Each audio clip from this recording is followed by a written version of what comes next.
glockenspiel slash xylophone slash marimba version of the scale and hole warm up that I use with my band at McM. And I haven't really taught this to my students yet, but it's something we're going to get to hopefully at some point. And I will definitely use in the future a good bit. With this particular exercise, because typically beginning bands will have a glockenspiel or a set of concert bells or whatever you want to call them. I'm just going to teach sort of a simplified version of this. There is a version that would sort of be a cross between the snare drum version of this exercise that I would have maybe some players play on a xylophone potentially, but it would also be for more intermediate to maybe advanced level students. This particular warm-up is just for 5 notes on in beginning band. The first 5 notes we learned: B flat, C, D, E flat, and F.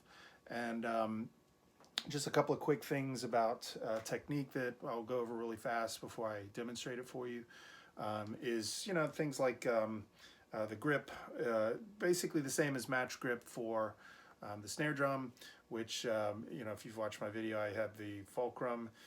Try to go about 2/3 of the way from the ball of the mallet down the stick, and you can be slightly flexible on that. Your index finger and your thumb, I always think of the thumbnails being exactly the opposite of the first joint of the index finger. Basically those two sort of pinch together, your pinchers, I call it with my my kindergartners. And I try to teach this from the very start, kindergarten, first grade, second grade, when they're learning mallet technique. And we have them, kind of do this first, and then, show me your pinchers, and then and then take your other 3 fingers and just basically wrap them around. There's nothing really complicated about it.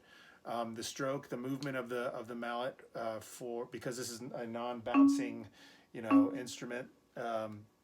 You're going to just be using wrist all the time. So I always use the knock on the door. You don't knock on a door with your forearm because you would hurt yourself, your knuckles, it would hurt, right? And you're gonna hurt somebody's ears if you're playing a snare drum or a glockenspiel like that, because they're loud instruments and you don't really need that kind of force. This is a marimba, obviously. This is all I have at home to work with, really. But a couple of things about just playing areas on the bars.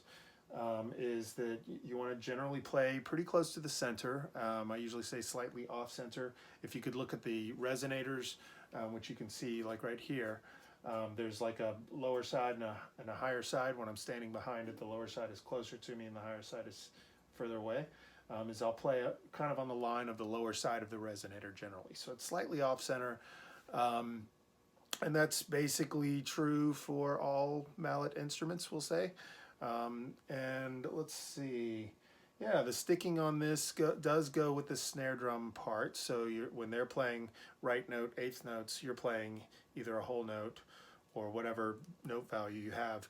I kept the note values the same on this version of it, a simpler version of it, as all of the wind instruments. So you're playing whole notes first, you're alternating right to left, all the way through. And then when you start the half note version, it's just half notes, but it's still right, left, alternating. And then I did, because it goes to quarter notes next, and then it does a 2 per tone, I do that one where you're doubling. And the important thing on that is just trying to get a nice quick wrist movement to get your mallet back up in position for the next note.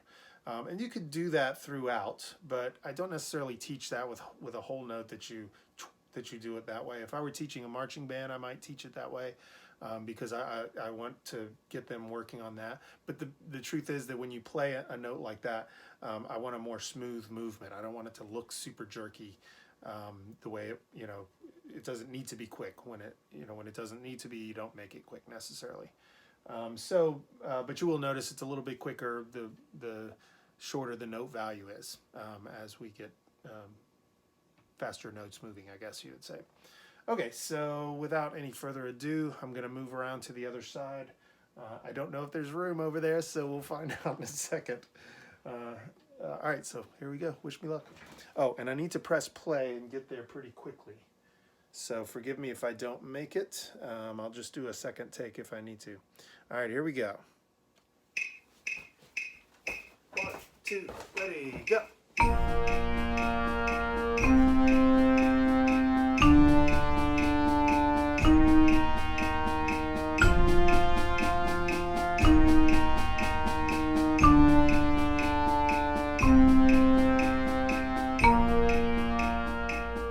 Half notes.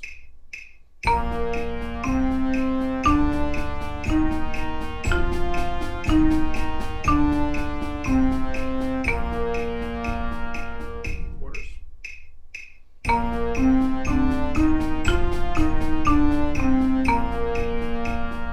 Supertone.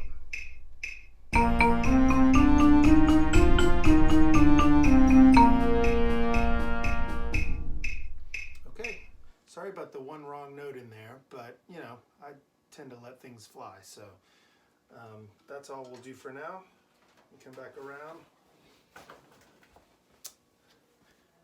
Thank you for listening, and practice a lot. Practice makes permanent.